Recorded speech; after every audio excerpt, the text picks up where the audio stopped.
우리에게 주신 하나님의 말씀은 고린도전서 15장 11절에서 20절입니다. 봉독하겠습니다. 그러므로 나나 그들이나 이같이 전파하매 너희도 이같이 믿었느니라. 그리스도께서 죽은 자 가운데서 다시 살아나셨다 전파되었거늘 너희 중에서 어떤 사람들은 어찌하여 죽은 자 가운데서 부활이 없다 하느냐. 만일 죽은 자의 부활이 없으면 그리스도도 다시 살아나지 못하셨으리라. 그리스도께서 만일 다시 살아나지 못하셨으면 우리가 전파하는 것도 헛것이요 또 너희 믿음도 헛것이며 또 우리가 하나님의 거짓 증인으로 발견되리니 우리가 하나님이 그리스도를 다시 살리셨다고 증언하였음이라. 만일 죽은 자가 다시 살아나는 일이 없으면 하나님이 그리스도를 다시 살리지 아니하셨으리라. 만일 죽은 자가 다시 살아나는 일이 없으면 그리스도도 다시 살아나신 일이 없었을 터이요 그리스도께서 다시 살아나신 일이 없으면 너희의 믿음도 헛되고 너희가 여전히 죄 가운데 있을 것이요 또한 그리스도 안에서 잠자는 자도 망하였으리니 만일 그리스도 안에서 우리가 바라는 것이 다만 이 세상의 삶뿐이면 모든 사람 가운데 우리가 더욱 불쌍한 자이리라. 그러나 이제 그리스도께서 죽은 자 가운데서 다시 살아나사 잠자는 자들의 첫 열매가 되셨도다. 아멘. 교회를 허무는 가장 큰 악 중 하나가 부활에 대하여 의심을 하게 하고 또한 믿지 않게 하는 것입니다. 지금 이 시대도 보면 이미 수많은 교회와 목사들이 그리스도의 육체적인 부활을 믿지 않고 단지 상징으로 이해하고 있습니다. 참으로 통탄할 일이고 참으로 무서운 마귀의 역사입니다. 이러한 현상은 최근의 현상이 아니라 교회의 역사 가운데 항상 있던 위험 요소였습니다. 그런 위험한 주장에 미혹되면 교회는 원래 그리스도의 부활에 의해 시작된 하나님의 기관이기 때문에 육체적 부활을 부정한다는 것은 성경이 말하는 교회가 아니라 거짓 교회 또는 사탄의 회가 되는 것입니다. 따라서 마귀는 초대교회 때부터 지금까지 그리고 앞으로도 부활이 없다 하며 사람들로 하여금 부활을 믿지 못하게 만들 것입니다. 나아가 교회 안으로 침투하여 부활을 부정하는 교회를 만들어 버림으로 교회를 무너뜨릴 것입니다. 고린도 교회는 수많은 문제가 있었습니다. 유명한 사도들을 중심으로 당이 만들어지는 문제가 있었고 음란함의 문제가 있었습니다. 신자들의 결혼 문제가 있었고 성찬에 대한 문제가 있었고 그 당시 문화에 대한 복음의 적용 문제가 있었고 무엇보다 성령의 은사의 그릇된 사용으로 인한 문제가 대단히 컸습니다. 너무나 복잡한 그러나 성령의 역사가 강건한 강력한 그런 교회임에도 불구하고 얼마나 많은 문제가 있는지 모릅니다. 바울이 고린도 교회에 편지를 쓸 수밖에 없을 정도로 문제가 많았습니다. 하지만 바울에게 있어서 가장 큰 고린도 교회의 문제는 부활을 의심하게 만드는 영지주의 및 사두개인들의 영향이었습니다. 그 이유는 이 문제는 교회의 뿌리 및 본질을 건드리는 문제였기 때문입니다. 만일 부활이 없다는 사상이 신자들에게 받아들여진다면 그들의 믿음은 헛된 믿음으로 판명되어 구원을 받지 못한 자로 드러날 것입니다. 또한 교회는 더 이상 생명의 복음의 역사가 있을 수 없게 될 것입니다. 즉 거듭남의 역사, 거룩함의 역사, 죽음 이후에 천국에 들어가는 역사, 그리고 새하늘과 새 땅을 유업으로 얻는 그러한 역사가 있을 수가 없는 것이. 그런데 안타깝게도 이미 고린도 교회 안에는 노골적으로 부활이 없다 하며 부활을 부인하는 자들이 있었습니다. 12절에 보니 그리스도께서 죽은 자 가운데서 다시 살아나셨다 전파되었거늘 너희 중에서 어떤 사람들은 어찌하여 죽은 자 가운데 부활이 없다 하느냐. 이에 바울은 고린도에 보내는 첫 번째 서신을 부활에 대한 변론으로 마무리합니다. 그리고 부활이 없다 하는 자들이 어떤 자들인지 그 정체를 드러냅니다. 속지 말라. 악한 동무들은 선한 행실을 더럽히나니 하나님을 알지 못하는 자가 있기로 내가 너희를 부끄럽게 하기 위하여 말하노라. 즉 그들은 악한 동무들이며 하나님을 알지 못하는 자들입니다. 그러므로 그러한 자들에게 교회가 속아서는 안 되는 것이, 그 대신 신자들은 부활을 분명하게 믿고 선한 행실에 힘써야 합니다. 시간을 낭비하지 말고 깨어 의를 행하고 죄를 짓지 말아야 합니다. 무엇보다 부활 이후에는 주의 심판의 날이 있고 그 심판에 따라 영원한 영광이 결정나기 때문에 지금 이 땅에 호흡이 있는 동안 주를 위해 살아야 합니다. 따라서 부활의 실제를 변론한 바울은 성도들에게 간곡하게 당부합니다. 그러므로 내 사랑하는 형제들아, 견실하며 흔들리지 말고 항상 주의 일에 더욱 힘쓰는 자들이 되라. 이는 너희 수고가 주 안에서 헛되지 않은 줄 알미라. 부활장이라고 불리는 고린도전서 15장을 보면 바울은 1절에서 10절 사이에 기독교 교회가 믿어야 하는 기둥 두세 가지를 말합니다. 그 두세 가지 사실은 그리스도께서 우리 죄를 위하여 죽으신 것이며 장사 지낸 바 되셨다가 사흘 만에 부활하신 것입니다. 장사 지낸 바 된 것까지 복음의 본질로 보면 세 가지요. 장사 지낸 것과 부활을 합치면 본질로 십자가의 죽으심과 부활 두 가지가 되는 것이, 너희가 만일 내가 전한 그 말을 굳게 지키고 헛되이 믿지 아니하였으면 그로 말미암아 구원을 받으리라. 내가 받은 것을 먼저 너희에게 전하였노니 이는 성경대로 그리스도께서 우리 죄를 위하여 죽으시고 장사 지낸 바 되셨다가 성경대로 사흘 만에 다시 살아나사. 이 그리스도의 장사 지냄은 그리스도의 죽음의 사실성에 대한 증거이며 또한 주께서 죽은 직후부터 부활 때까지의 3일 동안의 활동을 의미하고 있습니다. 주의 몸은 사흘 동안 무덤에 있었지만 그분의 영혼은 죽음과 함께 하나님 아버지께로 돌아갔습니다. 그리고 자기 백성을 대표하여 음부의 권세를 무너뜨리시고 죽음으로부터 자신의 몸 및 주의 자녀들이 부활할 수 있도록 모든 준비를 하셨습니다. 그리고 죽으신 지 사흘 후에 주의 영혼은 주의 몸과 다시 합하여 그 몸이 변형되면서 부활하십니다. 그리고 40일 동안 이 땅에 계시죠. 그리고 승천하십니다. 승천하셔서 그분은 이 몸과 그 영혼으로서 하나님 보좌 앞에 나아가 하나님의 나라의 왕으로 즉위하게 됩니다. 이때 예수님의 부활은, 죽은 지 사흘 만에 일어나신 예수님의 부활은 잠자는 자들의 첫 열매가 되셨어요. 잠자는 자들은 육체적으로는 죽었지만 그 영혼은 하나님 앞에서 살아있는 신자들을 말합니다. 이 예수님의 부활은 참된 신자들의 첫 열매가 되셨어요. 그러나 이제 그리스도께서 죽은 자 가운데서 다시 살아나서 잠자는 자들의 첫 열매가 되셨도다. 이는 그리스도께 속한 신자들의 부활을 보증하는 사건입니다.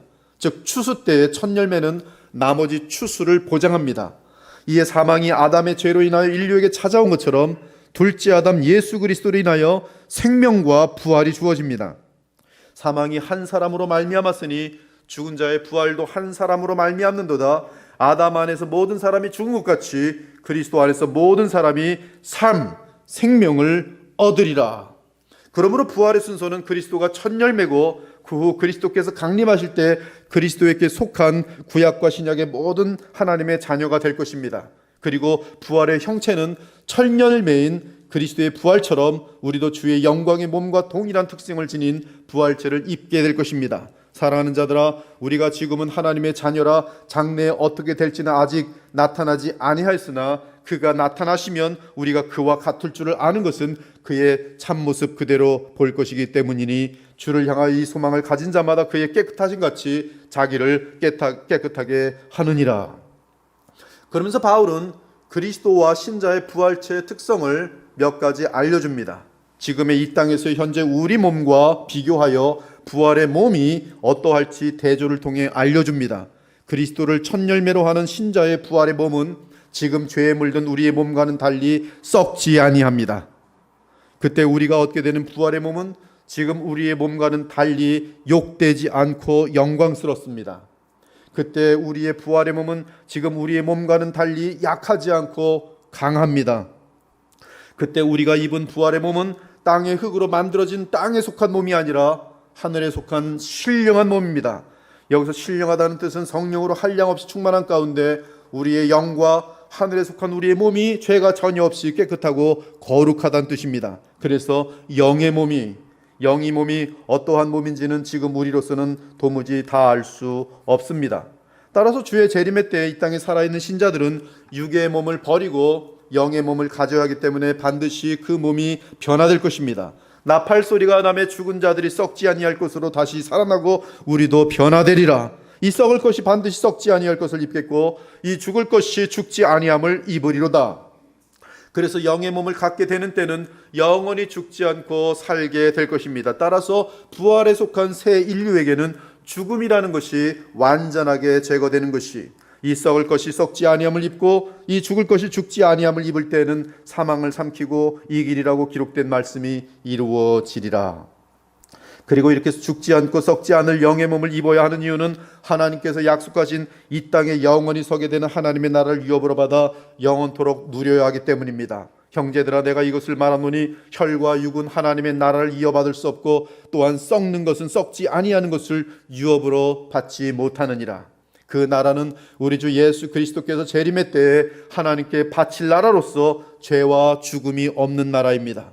그 나라는 주의 재림 이후에 하나님께서 자기 백성과 영원히 함께 거하시게 되는 새하늘과 새 땅이, 그 후에는 마지막이니 그리스도가 모든 통치와 모든 권세와 능력을 멸하시고 나라를 아버지 하나님께 바칠 때라.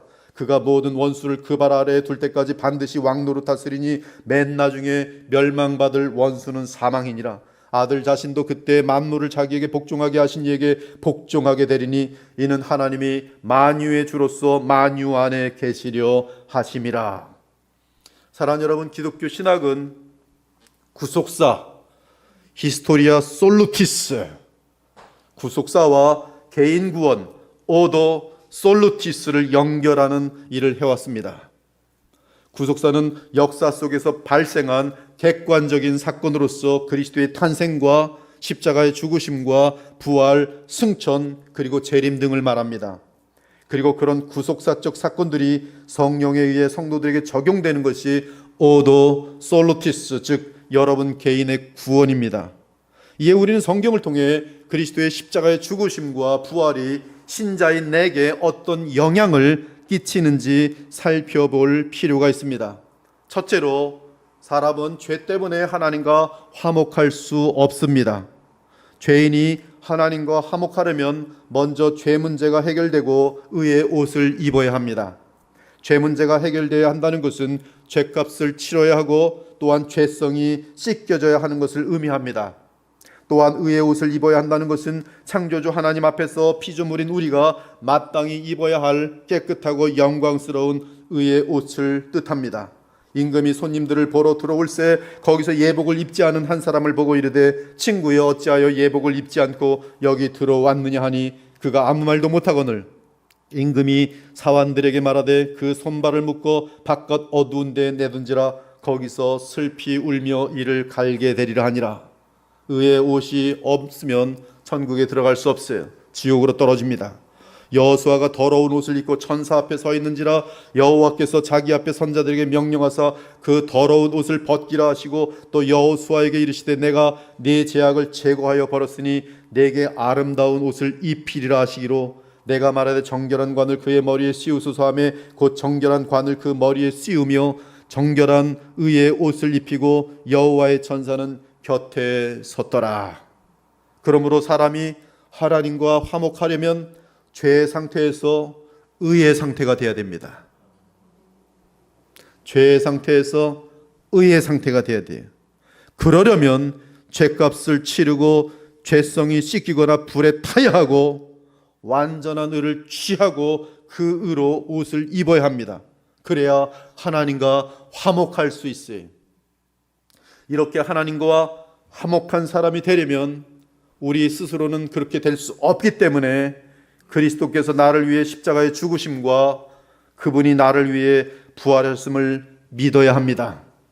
그런데 나를 위해 주께서 십자가에 죽으셔야 하는 것은 알겠는데 왜 반드시 주의 부활을 믿어야 하는 것입니까? 왜 주의 부활을 믿어야 하나님 앞에 설 수 있다는 말씀입니까? 바울은 오늘 본문에서 부활을 믿지 않으면 그 결과로 우리의 믿음이 헛것이라고 알려줍니다. 또한 가장 중요한 결론은 17절에 보면 너희가 여전히 죄 가운데 있을 것이라고 말합니다. 그리스도께서 다시 살아나신 일이 없으면 너희의 믿음도 헛되고 너희가 여전히 죄 가운데 있을 것이요, 즉 죄사함을 받지 못하게 된다는 것이, 부활을 믿지 않으면 예수님의 육체적인 부활에 대한 그 의미를 알지 못하면 죄의 사함을 받지 못한다는 말씀이, 그러므로 부활이 없다는 자들이 얼마나 무서운 죄를 짓고 있는지, 너희가 여전히 죄 가운데 있을 것이요, 그렇다면 그리스도를 믿고 죽은 신자들, 즉 잠자는 자들 역시 죄의 사함을 받지 못한 채 죽은 것이기 때문에 지옥에 떨어져 있을 것입니다. 또한 그리스도 안에서 잠자는 자도 망하였으리니, 즉 바울의 주장에 따르면 그리스도의 십자가의 대속적인 죽음을 믿더라도 그분이 나를 위해 부활하셨다는 사실을 믿지 않는다면 죄의 사함을 받지 못한다는 것이요, 그렇다면 지옥행이라는 것이. 그러므로 예수님의 부활을 믿어야 한다고 알려줍니다. 그래야 우리가 죄의 사함을 받고 의롭게 된다고 강력하게 주장합니다. 이 주장을 어떻게 이해해야 합니까? 어찌 우리가 죄의 사함을 받고 의롭게 되려면 주의 부활을 반드시 믿어야 한다는 말입니까? 십자가를 믿는 것으로 충분하지 않다는 말씀입니까? 히브리서를 보면 예수 그리스도의 역할이 크게 두 가지로 나타납니다. 하나는 구약의 동물들이 예표하던 희생 제물로서 참으로 하나님의 어린 양이신 예수께서 단번에 영원히 주의 백성을 위한 희생 제물이 되셨다는 사실입니다. 구약의 동물 제사는 상징일 뿐 사람의 죄를 사할 수 없습니다. 주의 모든 백성의 모든 죄를 사하시는 것은 완전한 의인으로 오셔서 흠없는 하나님의 어린 양이 되신 하나님의 아들 예수께서 십자가에서 단번에 드려져 영원한 효력을 내는 것 외에는 다른 방법이 없습니다. 이제 자기를 단번에 제물로 드려 죄를 없이 하시려고 세상 끝에 나타나셨느니라. 이와 같이 그리스도도 많은 사람의 죄를 감당하시려고 단번에 들이신 바 되셨고, 그런데 놀라운 사실은 그리스도의 희생 제물의 효력은 정결하게 하고 거룩하게 하는 역사까지 일으킨다고 알려주고 있어요. 염소와 황소의 피와 및 암송아지의 죄를 부정한 자에게 뿌려 그 육체를 정결하게 하여 거룩하게 하거든 하물며 영원하신 성령으로 말미암아 흠없는 자기를 하나님께 드린 그리스도의 피가 어찌 너희 양심을 죽은 행실에서 깨끗하게 하고 살아계신 하나님을 섬기게 하지 못하겠느냐? 그렇지 아니하면 섬기는 자들이 단번에 정결하게 되어 다시 죄를 깨닫는 일이 없으리니 어찌 제사 드린 일을 그치지 아니하였으리요. 이 뜻을 따라 예수 그리스도의 몸을 단번에 들이심으로 말미암아 우리가 거룩함을 얻었노라. 여기서 거룩함은 우리의 마음과 몸이 깨끗하게 씻겼다는 뜻이, 이처럼 히브리서 사도에 따르면 십자가에서 바쳐진 그리스도의 생명과 보혈은 자기 백성의 죄를 담당하실 수 있고 나아가 단번에 그들의 마음을 정결하게 할 수 있다는 사실을 보여줍니다. 즉 주의 십자가의 사건은 믿는 주의 자녀들의 죄책을 완전하게 해결해 주고 나아가 죄성을 단번에 영원히 씻어 정결하게 해주는 역할을 하는 것이, 물론 주의 십자가 사건과 각 신자가 그 사건의 효력을 누리는 데는 성령의 역사가 있고 또한 그 사람의 믿음을 나타내는 과정이 있어야 할 것입니다. 아무튼 주의 십자가 사건은 성령의 역사에 따라 믿는 자에게 죄책을 해결해주고 죄성을 씻어주는 효력을 가진 것이 분명합니다. 그렇다면 그 정도면 됐지. 십자가를 믿고 죄책이 씻겨지고 죄책이 다 나의 모든 죄 내가 받아야 할 형벌들을 누가 대신 졌으니까 받을 필요가 없고 심지어 내 속에 있는 이 죄성의 모든 죄성들이 불타고 씻겨지면 된 것이지 더 이상 무엇이 필요하단 말인가? 왜 부활을 믿어야 한다는 말인가? 십자가면 충분하지 않는가? 그렇다면 주의 부활은 어떤 면에서 신자들의 죄사함 및 의롭다함을 위해 필요합니까? 놀랍게도 히브리서 전체가 주의 십자가 사건보다 더 많은 부분을 할당하고 있는 것이 있는데 그것은 다름 아닌 주 예수님의 영원한 대제사장 되십니다. 즉 그리스도로서 영원한 중보자 역할을 하신 장면이, 하나님은 한 분이시요 또 하나님과 사람 사이의 중보자도 한 분이시니 곧 사람이신 그리스도 예수라. 그가 모든 사람을 위하여 자기를 대성물로 주셨으니 기약이 이르러 주신 증거니라. 히브리서를 들여다보면 모든 관심이 대제사장 예수 그리스도께 집중되어 있습니다. 그러므로 그가 범사의 형제들과 같이 되심이 마땅하도다. 이는 하나님의 일에 자비하고 신실한 대제사장이 되어 백성의 죄를 속량하려 하심이라. 백성의 죄를 누가 속량하는가? 대제사장이 해요. 저절로 되는 것이 아니라 대제사장이 속량해요. 그러므로 함께 하늘의 부르심을 받은 거룩한 형제들아, 우리가 믿는 도리의 대제사장이신 예수를 깊이 생각하라. 그러므로 우리에게 큰 대제사장이 계시니 승천하시니 곧 하나님의 아들 예수시라. 우리가 믿는 도리를 굳게 잡을지어다. 우리에게 있는 대제사장은 우리의 연약함을 동정하지 못하실 리가 아니요 모든 일에 우리와 똑같이 시험을 받으신 이로되 죄는 없으시니라. 또한 이와 같이 그리스도께서 대제사장 되심도 스스로 영광을 취하심이 아니 오직 말씀하신 이가 그에게 이르시되 너는 내 아들이니 내가 오늘 너를 낳았다 하셨고, 또한 이와 같이 다른 데서 말씀하시되 네가 영원히 멜기세덱의 반차를 따르는 제사장이라 하셨으니 하나님께 멜기세덱의 반차를 따른 대제사장이라 칭하심을 받으셨느니라. 그리로 앞서가신 예수께서 멜기세덱의 반차를 따라 영원히 대제사장이 되어 우리를 위하여 들어가셨느니라. 이러한 대제사장은 우리에게 합당하니 거룩하고 악이 없고 더러움이 없고 죄인에게서 떠나 계시고 하늘보다 높이 되시니라.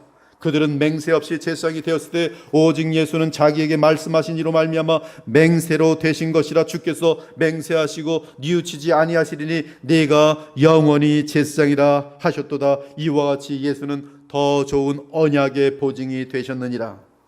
즉 새 언약의 시행은 멜기세덱의 반차를 따른 영원한 대제사장이 하신다는 것이, 그런데 사람으로서 어떻게 영원히 계시는 대제사장이 되냐는 말씀입니다. 그 답변이 부활이. 예수는 영원히 계심으로 그 제사장 직분도 갈리지 아니하느니라. 그러므로 자기를 힘입어 하나님께 나아가는 자들을 온전히 구원하실 수 있으니 이는 그가 항상 살아 계셔서 그들을 위하여 간구하심이라. 여기 항상 살아계신다는 것은 성자 하나님으로서 영원히 사신다는 그런 개념이 아니라 바로 예수께서 사람으로서 우리의 중보자로서 대제사장으로서 영원히 사신다는 것이, 즉 부활하신 예수 그리스도신 것이, 예수께서 영원히 항상 살아계시는 대제사장이 되신 것은 부활 때문에 가능한 것입니다. 그러므로 히브리서 8장과 9장은 영원한 효력이 있는 십자가의 희생 제사와 부활 승천하셔서 대제사장직의 중보역을 감당하시는 그리스도가 함께 묘사됩니다. 지금 우리가 하는 말의 요점은 이러한 대제사장이 우리에게 있다는 것이라. 그는 하늘에서 지극히 크신 이의 우편 보좌에 앉으셨으니 성소와 참 장막에서 섬기는 이시라. 이 장막은 주께서 세우신 것이요 사람이 세운 것이 아니라 대제사장마다 예물과 제사 드림을 위하여 세운 자니 그러므로 그도 무엇인가 드릴 것이 있어야 할지니라. 그리스도께서는 장래 좋은 일에 대제사장으로 오사 손으로 짓지 아니한 것 곧 이 창조에 속하지 아니한 더 크고 온전한 장막으로 말미암아 염소와 송아지의 피로 하지 아니하고 오직 자기의 피로 영원한 속죄를 이루사 단번에 성소에 들어가셨느니라. 따라서 죄인이 하나님과 화목하기 위해서는 그의 죄책과 죄성을 완전히 해결해 줄 수 있는 영원한 효력의 하나님의 어린 양의 희생제물이 있어야 하고, 나아가 그 희생제물로 그 죄인 대신에 하나님께 제사를 드릴 영원한 대제사장이 있어야 하는 것입니다. 그러려면 그는 반드시 부활하셔서 영원히 사시는 참 사람인 하나님과 사람 사이의 중보자가 되셔야 하는데, 그것이 바로 그리스도의 부활인 것이. 그러므로 형제들아, 우리가 예수의 피를 힘입어 성소에 들어갈 담력을 얻었나니 그 길은 우리를 위하여 휘장 가운데로 열어놓으신 새로운 살 길이요 휘장은 곧 그의 육체니라. 또 하나님의 집 다스리는 큰 대제사장이 계심에 우리가 마음의 뿌림을 받아 악한 양심으로부터 벗어나고 몸은 맑은 물로 씻음을 받았으니 참마음과 온전한 믿음으로 하나님께 나아가자. 그러므로 우리는 그리스도의 십자가의 죽으심 뿐만 아니라 그 효력을 우리에게 나타내시는 우리의 영원한 대제사장이신 부활하신 그리스도를 믿어야 하는 것입니다. 이는 그리스도께서 부활하셔서 멜기세덱의 반차를 따라 영원한 대제사장이 되셨음을 믿는 것이. 사랑하는 여러분, 우리가 번제에 대해 살펴본 것처럼 번제물의 가죽은 대제사장의 것이 됩니다. 그리고 그 가죽은 죄인의 수치를 가리는 의의 옷이 된 것을 알 수 있었습니다. 그런데 우리의 영원한 대제사장은 우리를 위해 친히 자기 생명을 바치기까지 사랑하시는지라 그 번제물의 가죽에 해당하는 자신의 의를 결코 자신의 영원한 사랑의 대상인 교회에 주지 않으실리 만무합니다.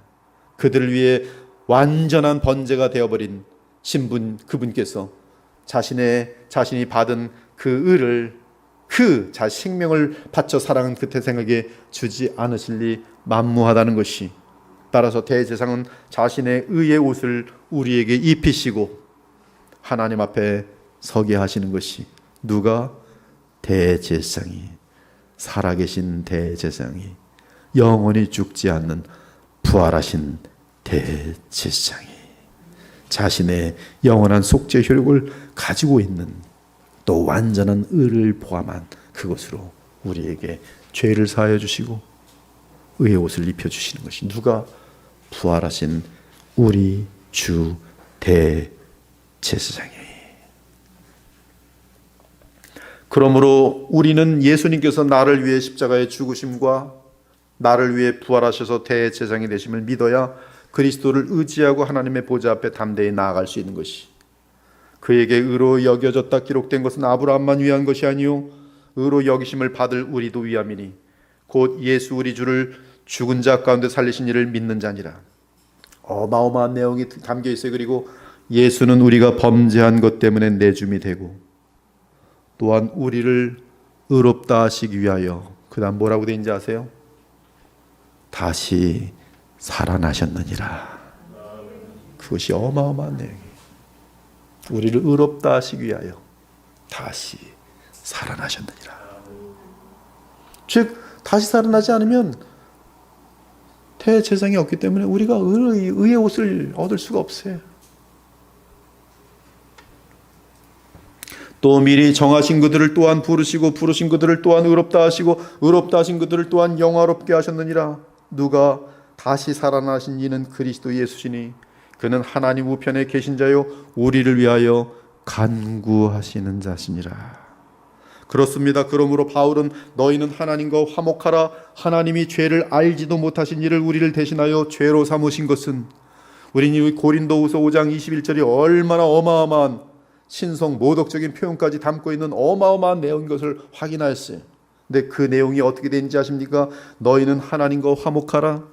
하나님이 죄를 알지도 못하신 이를 우리를 대신하여 죄가 되게 하신 것은 우리로 하여금 그 안에서 하나님의 의가 되게 하려 하심이라.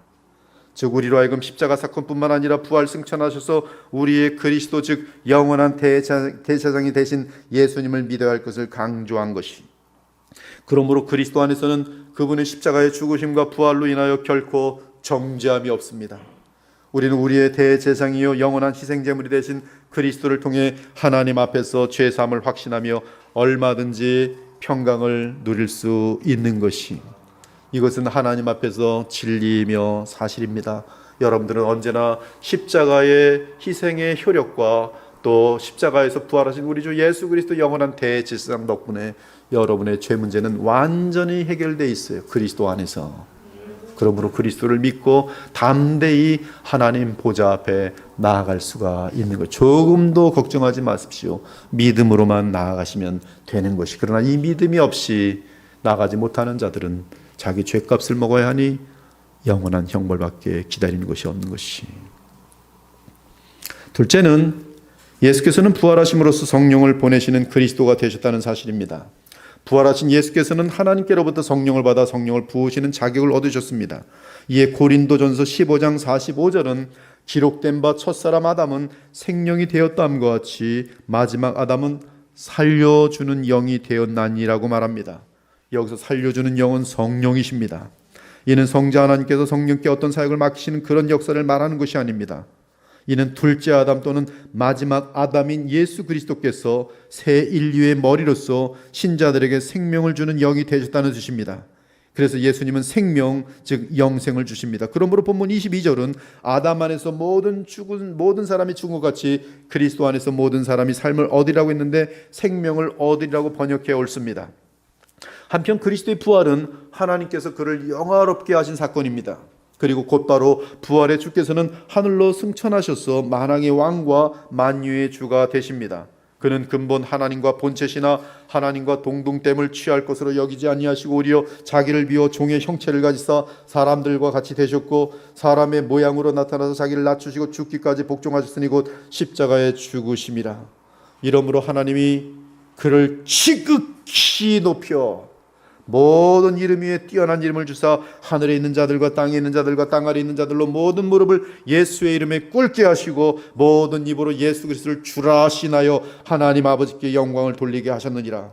그런데 부활하신 그리스도께서 제자들에게 신기한 모습을 보여주는데 그들에게 성령을 부으시는 것이었어요. 이날 곧 안식 후 첫날 저녁 때에 제자들이 유대인들을 두려워하여 모인 곳의 문들을 닫았더니 예수께서 오사 가운데 서서 이르시되 너에게 평강이 있을지어다. 이 말씀을 하시고 손과 옆구리를 보이시고 제자들이 주를 보고 기뻐하더라. 예수께서 또 이르시되 너희에게 평강이 있을지어다. 아버지께서 나를 보내신 것 같이 나도 너희를 보내노라.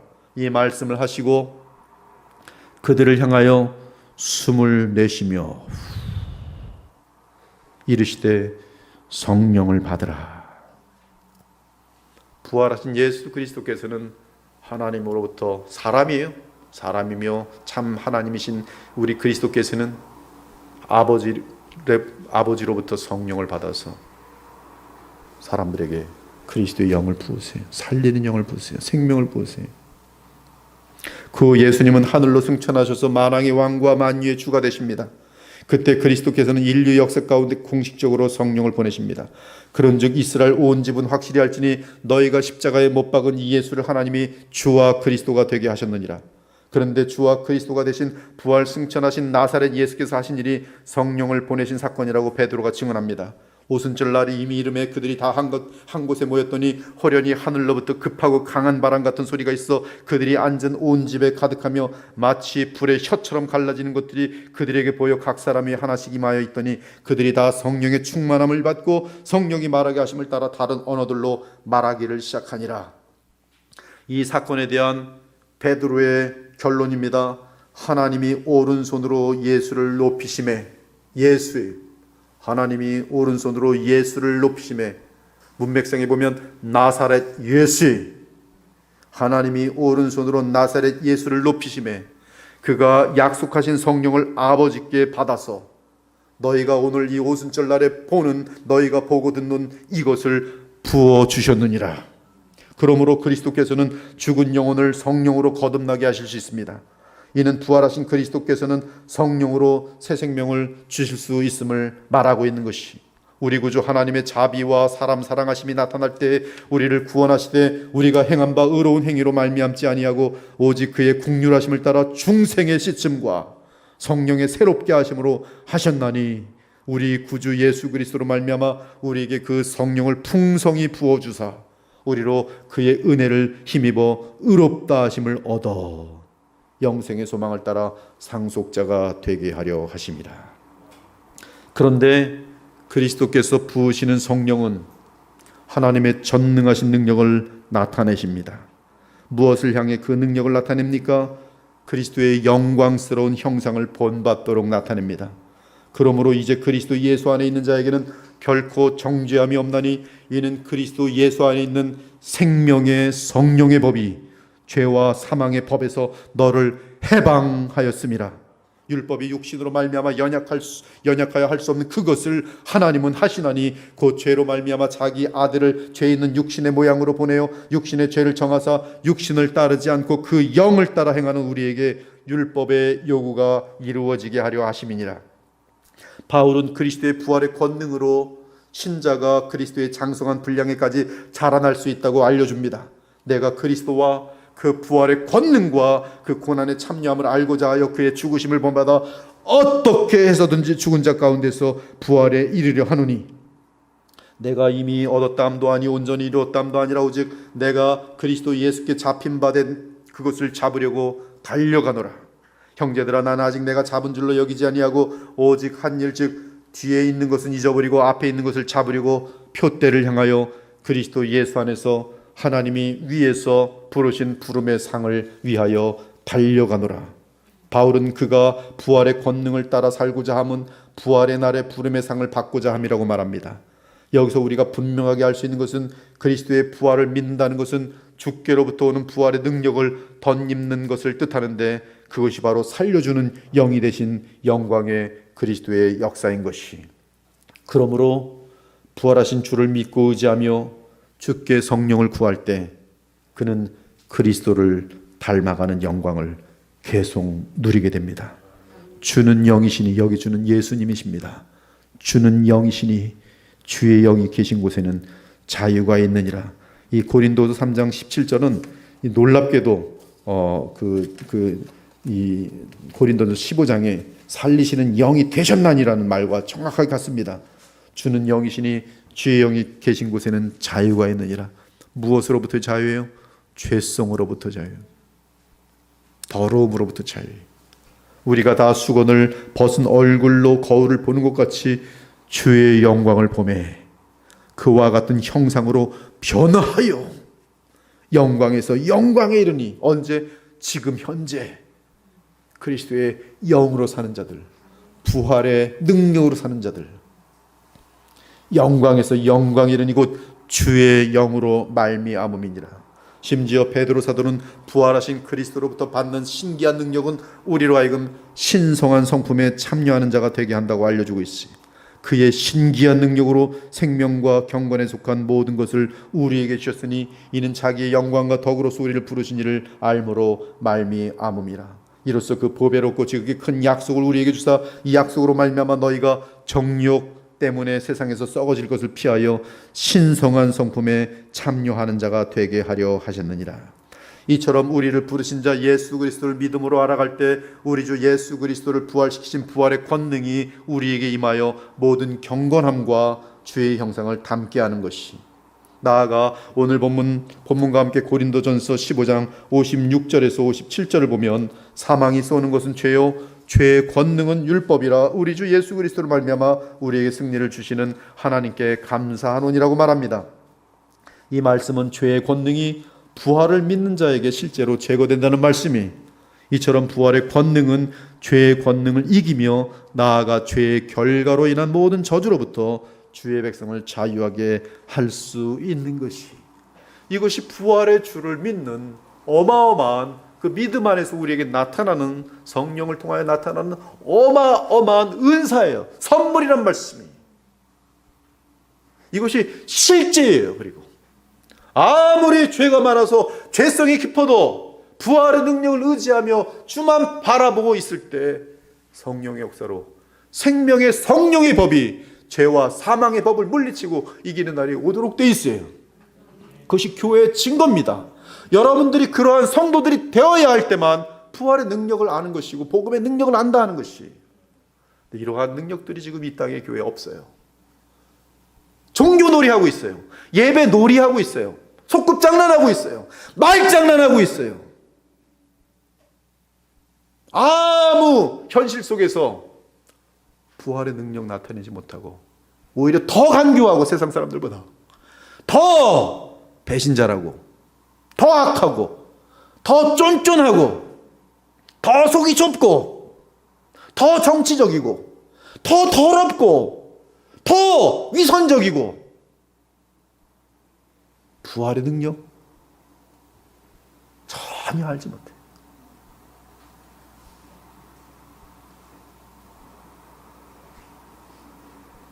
사랑하는 여러분, 부활의 주 예수님을 믿기 바랍니다. 그리하면 우리는 죄에게 승리하게 될 것이, 왜냐하면 이는 내가 이기는 것이 아니라 내 안에 계신 부활하신 주님의 영이 나로 이기게 하시기 때문입니다. 따라서 부활의 권능을 믿고 적용하는 만큼 그리스도의 장성한 분량을 향하여 거룩하여지는 것이. 셋째는 부활은 죽음을 통과하여 생명과 영광에 이릅니다. 욕된 것으로 심고 영광스러운 것으로 다시 살아나며, 부활의 영광은 죽음이 제거된 새하늘과 새 땅에 하나님의 나라에서 주의 백성이 되는 것이. 만일 부활의 영광이 없다면 이 땅에서 복음 때문에 박해와 손해와 수고와 미움을 받는 일은 참으로 헛되게 될 것이. 그렇다면 부활의 영광을 믿고 살아가는 자들은 가장 어리석은 자들이 될 것이. 만일 그리스도 안에서 우리가 바라는 것이 다만 이 세상에 살 뿐이면 모든 사람 가운데 우리가 더욱 불쌍한 자이리라. 그러나 부활의 영광이 있습니다. 순수한 동기로 수고한 모든 수고의 영광으로 갚아주시는 하나님의 공의가 있습니다. 또한 주의 재림의 때 심판대 앞에서 그리스도의 장성한 분량까지 성품이 닮은 만큼 그것과 비례하는 영원한 영광이 마련되어 있습니다. 해의 영광이 다르고 달의 영광이 다르며 별의 영광도 다른데 별과 별의 영광이 다르더라. 죽은 자의 부활도 그와 같으니라. 그때 그리스도의 재림을 알리는 하나님의 나팔 소리가 길게 울려 퍼질 때 죽은 자들이 썩지 아니할 것도 다시 살아나고 우리도 변화될 것입니다.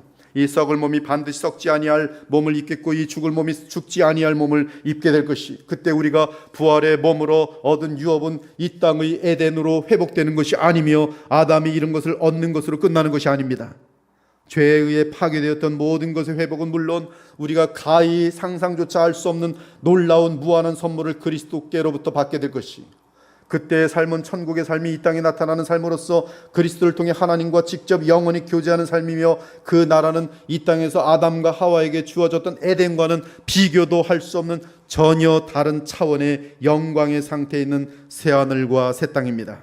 이 우주를 만드시는데 6일 일하신 주께서 지금 2000년 이상 준비하신 그 세상은 과연 어떤 세상일지 지금의 우리로서는 전혀 알 수 없이, 지금은 단지 영적으로 하나님의 나라의 의와 평강과 희락을 미리 맛볼 뿐입니다. 그러나 그때 우리는 지금 우리가 흙에 속한 자의 형상을 입은 것 같이 또한 하늘에 속한 이의 형상을 입을 것이, 하늘에 속한 이가 누군지 아십니까? 하나님의 아들이신 우리 주 예수 그리스도, 그분의 형상을 우리가 입게 될 것이리. 천사보다도 훨씬 더 비교할 수 없는 영광 가운데 우리가 들어간다는 말씀이, 천사는 우리의 종들일 뿐이에요. 사랑 여러분, 부활의 몸을 입고 우리가 누릴 새하늘과 새 땅에 대해 지금의 인간의 언어로는 묘사할 길이 없어서 하나님께서는 사도 요한에게 상징적으로만 알려주실 수밖에 없었습니다.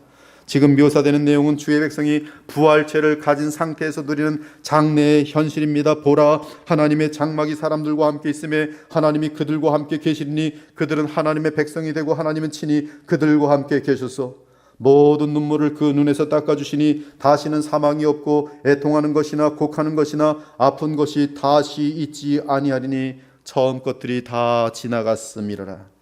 오라, 내가 신부 곧 어린 양의 아내를 내게 보이리라고 성령으로 나를 데리고 크고 높은 산으로 올라가 하나님께로부터 하늘에서 내려오는 거룩한 성 예루살렘을 보이니 하나님의 영광이 있어 그 성의 빛이 지극히 귀한 보석 같고 벽옥과 수정같이 맑더라. 그 12문은 12진주니 각 문마다 한 개의 진주로 되어 있고 성의 길은 맑은 유리 같은 정금이더라. 성 안에서 내가 성전을 보지 못하였으니 이는 주 하나님 곧 전능하신 이와 및 어린 양이 그 성전이심이라. 그 성은 해나 달의 비침이 쓸데없으니 이는 하나님의 영광이 비치고 어린 양이 그 등불이 되심이라. 다시 밤이 없겠고 등불과 햇빛이 쓸데없으니 이는 주 하나님이 그들에게 비치심이라.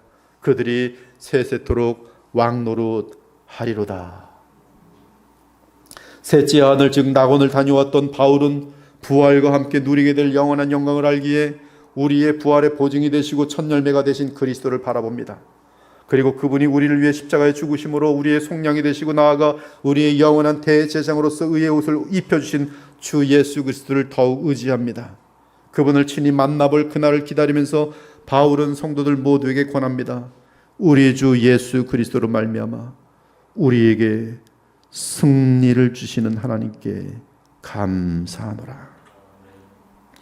이 자리에 혹시 아직 나를 위해 십자가에 죽으시고 나를 위해 부활 승천하신 예수 그리스도를 믿지 않는 자가 있습니까? 더 늦기 전에, 멸망하기 전에 회개하고 신속히 예수님을 믿고 왕과 구세주로 영접하기 바랍니다. 그리고 남은 삶은 예수님과 동행하며 살다가 죽음 이후에 하늘의 천국에 들어가기를 간절히 바랍니다. 오늘도 그리스도의 부활의 날을 기념하는 이 예배 시간에 한량없는 감사로 십자가에 죽으시고 부활하신 우리 주 예수 그리스도를 믿음으로 그로부터 흘러넘치는 생명의 거룩한 전능하신 능력을 힘입어 늘 죄와 싸워 이기고 세상과 마귀를 이기며 항상 하나님 나라의 의와 평강과 희락을 누리시며 그 나라를 맛보는 가운데 부활의 소망과 주의 재림을 바라는 거룩한 주의 자녀들이 되기를 우리 주 예수 그리스도의 이름으로 축원합니다. 아멘. 주님 감사합니다. 오늘 부활 맞이하면서 저들도 우리 부활하신 우리 주 예수님을 기념하며 예배드리게 하시니 감사합니다. 오늘 부활의 주님을 믿음으로 말미암아 어떠한 은혜들이 은사들이 우리에게 넘치게 되는지를 분명히 확인하였으니 나의 영원하신 대제상 또 나의 영원하신 왕 또 하나님의 뜻을 우리에게 자명히 보여주시는 나의 영원하신 선지자이신 예수 그리스도를 온전히 힘입어 하나님 보좌 앞에 나아가 영생을 누리며 또 하나님의 나라를 기업으로 받을 수 있는 복된 주의 자녀들이 다 되게 하여 주시옵소서. 살아계신 우리 주 예수 그리스도의 이름으로 기도 올렵나이다. 아멘.